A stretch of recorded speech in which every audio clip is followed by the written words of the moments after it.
Imagine you are standing on the deck of a giant metal beast floating quietly on the ocean. The wind is strong, the sky is calm, everything looks peaceful. But inside this massive machine, something secret is about to happen. Suddenly, a voice echoes, "Prepare to dive." And in just a few minutes, this enormous submarine will disappear. Not behind a curtain, not behind a wall, but under thousands of tons of water. The question is, how does something so heavy sink on purpose and then come back up again?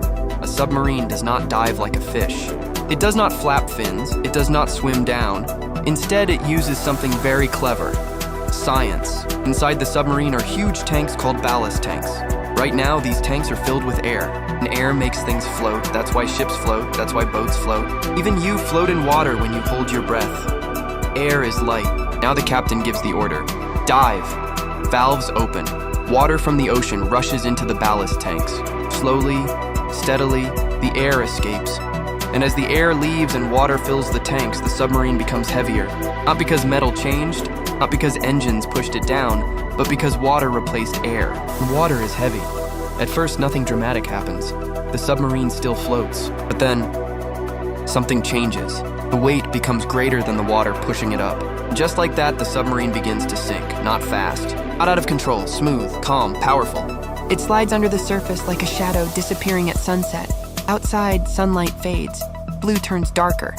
The pressure increases, but inside, everything feels normal. That's because submarines are built like strong steel tubes.